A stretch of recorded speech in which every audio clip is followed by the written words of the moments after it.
ચાલો વિદ્યાર્થી મિત્રો, ધોરણ 11 વિષય હિન્દીમાં આજે આપણે 16મું કાવ્ય કલ્પના શક્તિ, 16મું ગદ્ય કલ્પના શક્તિ ને સમજવાનો પ્રયત્ન કરીએ, જેના લેખક છે બાલકૃષ્ણ ભટ્ટ. 83માં પેજ ઉપર આવેલું છે. તો વિદ્યાર્થી મિત્રો, તમે તમારા પાઠ્યપુસ્તકમાં 83માં પેજ પર ધ્યાન રાખજો. કલ્પના શક્તિ. જન્મ સન 1884, મૃત્યુ સન 1914. બાલકૃષ્ણ ભટ્ટ જેના લેખક છે, જેમનો જન્મ 1884માં થયો, જેમનું અવસાન 1914માં થયું. आधुनिक हिंदी साहित्य के शीर्ष निर्माताओं में से एक बालकृष्ण भट्ट का जन्म इलाहाबाद उत्तर प्रदेश में हुआ.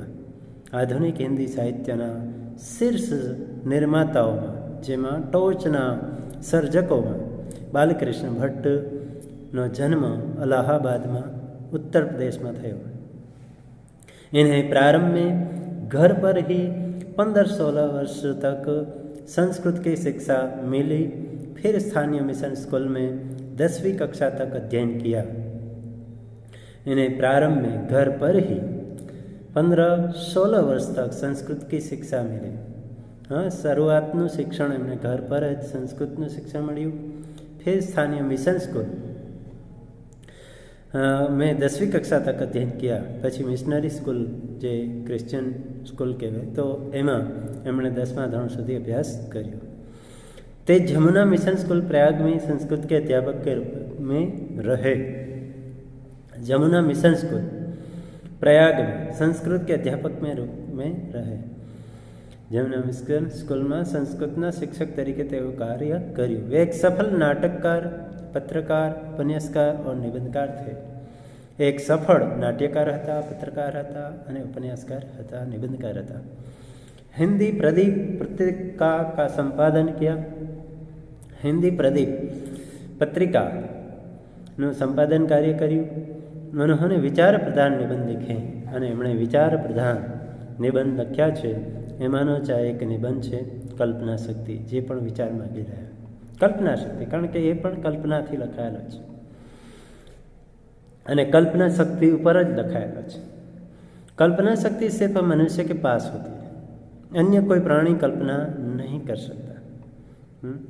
कल्पना शक्ति है એ ફક્ત ને ફક્ત માણસ પાસે હોય છે, अन्य कोई पशु प्राणी पक्षी પાસે होती નથી. क्योंकि वह सोच नहीं सकता, क्योंकि ये विचार ही नहीं सकता. प्रस्तुत निबंध में लेखक ने कल्पना शक्ति के महत्व को दर्शाने की कोशिश की है. અને આ નિબંધની અંદર લેખકે કલ્પના શક્તિના મહત્ત્વને દર્શાવવાની પ્રયત્ન કર્યો છે. वे कहते हैं कि कल्पना शक्ति व्यक्ति की प्रतिभा का परिचायक होती है. એ કહે છે કે કલ્પના શક્તિ છે, લેખક કહે છે કે કલ્પના શક્તિ છે એ વ્યક્તિની પ્રતિભા, ઓળખની, એ જે ટેલેન્ટ છે એની ઓળખ આપનાર હોય છે. કવિ और लेखक अत्यंत कल्पनाशील होते हैं. कवि અને લેખક અત્યંત कल्पनाशील હોય છે. अपनी कल्पना के आधार पर ही वे दुनिया के अमर साहित्य का સર્જન करते हैं. અને એટલે જ એની એ કલ્પનાના આધારે જ એ દુનિયાના અમર સાહિત્યની रचना करे છે, સર્જન કરે છે. कल्पना सृजन के लिए अनिवार्य तत्व है અને કલ્પના છે એ સર્જન માટે અનિવાર્ય તત્વ છે, ફરજિયાત, કમ્પલસરી. એટલે તો કવિઓ, લેખકો કલ્પના કરી શકે છે, એટલે લખી શકે છે. किंतु लेखक व्यंग्यपूर्ण भाषा में हमें यह भी बताने से नहीं चूकते कि सिर्फ कल्पना करना पर्याप्त नहीं होता, बल्कि अभ्यास ज़्यादा महत्वपूर्ण होता.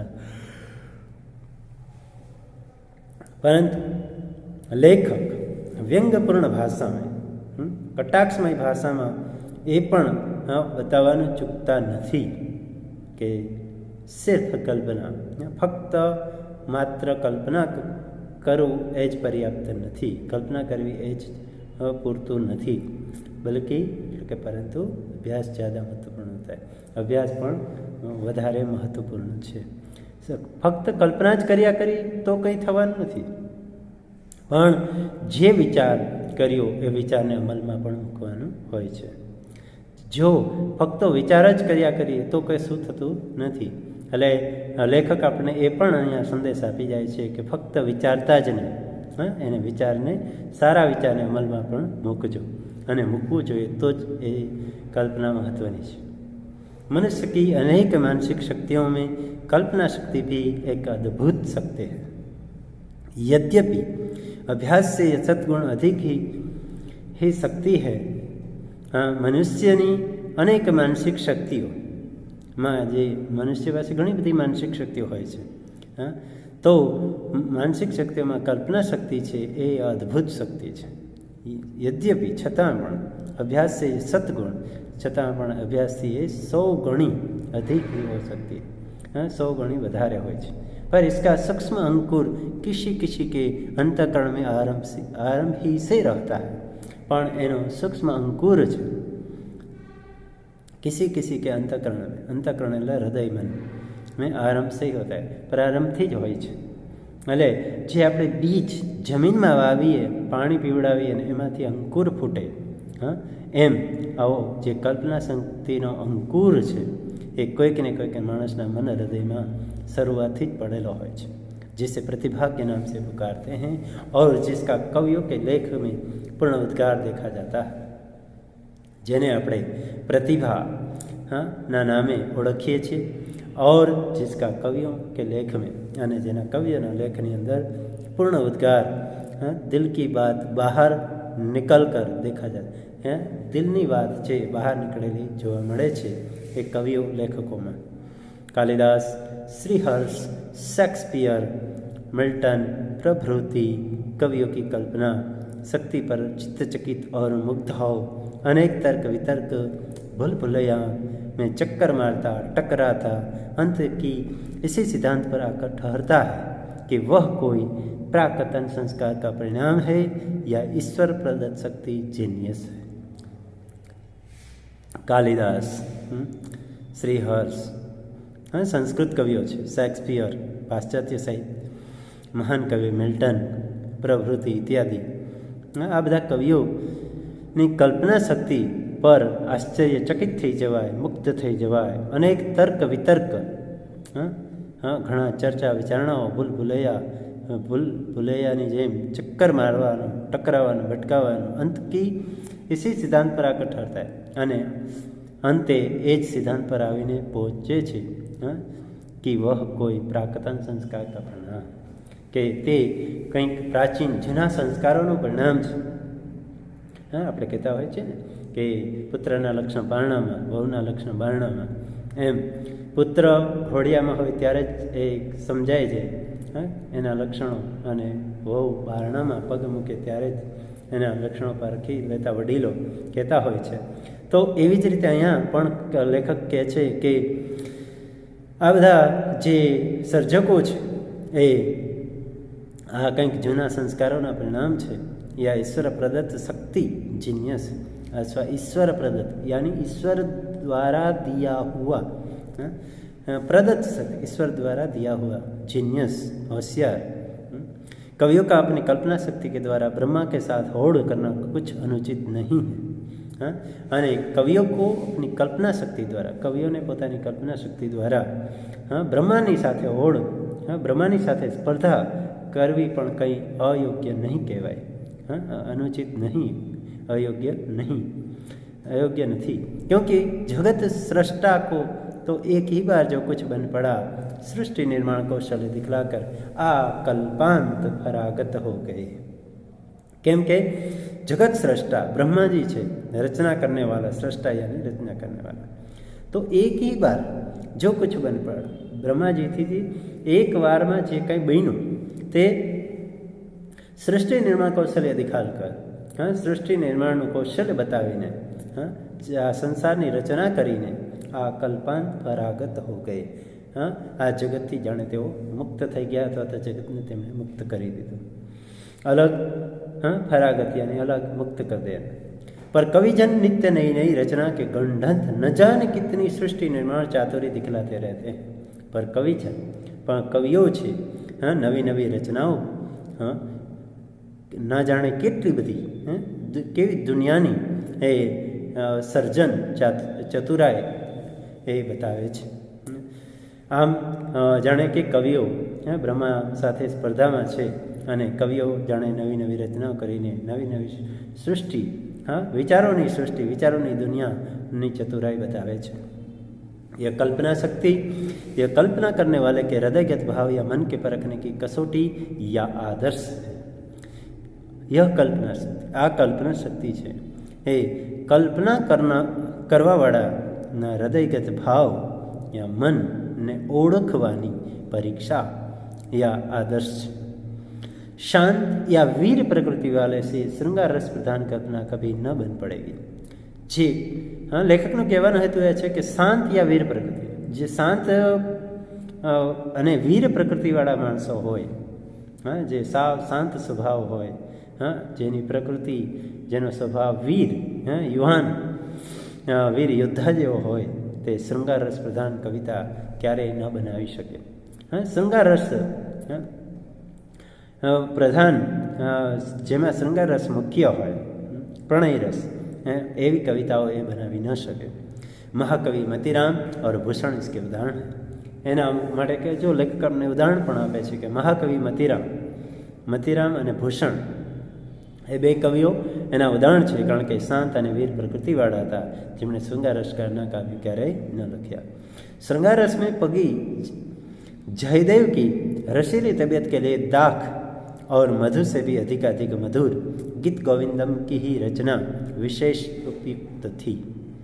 श्रृंगार रस में पगी यानी डूबी हुई, श्रृंगार रस में डूबेली जयदेव की रसीली तबीयत.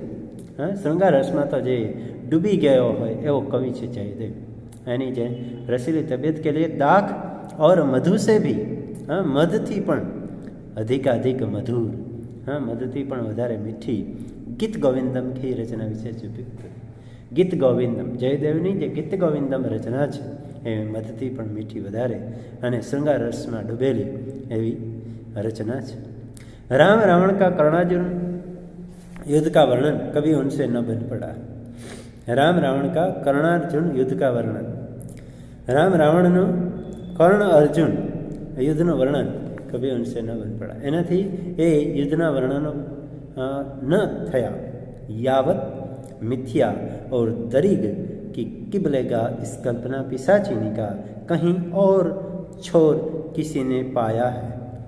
यावत यानी सब, मिथ्या यानी झूठ, सब झूठ, और दरी यानी असत्य, कि किबलेगा यानी सामान्य व्यक्ति, सामान्य व्यक्ति इस कल्पना पिशाचिनी, आ कल्पना शक्ति जे भूत पिशाची जेने कहवाय, तो पिशाचिनी का कहीं और छोर किसी ने पाया. आ भूत रूपी शक्तिનું એનું સ્વરૂપ કોઈને એ પકડી શક્યું નથી, किसी ने पाया. अनुमान करते करते हैरान गौतम मुनि गौतम हो गए.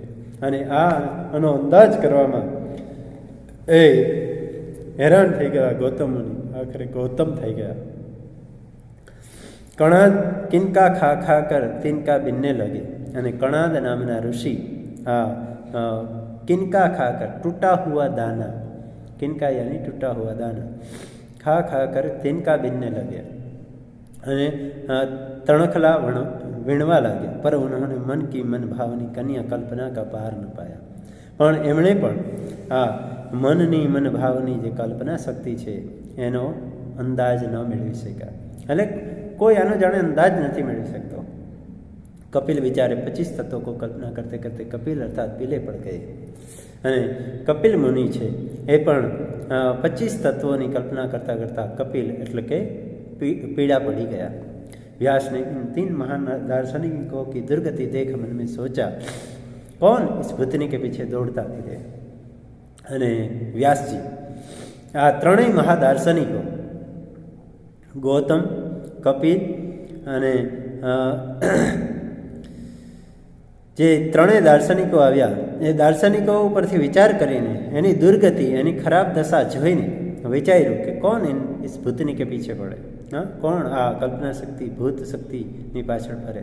ये संपूर्ण विश्व जिसे हम प्रत्यक्ष देख सुन सकते हैं, સંપૂર્ણ આ સંપૂર્ણ જે દુનિયા છે જેને આપણે પ્રત્યક્ષ એટલે આંખ સામે જોઈ શકીએ છીએ, સબ કલ્પના હી કલ્પના મિથ્યા નાશવાન ઓર ક્ષણ ભંગુર.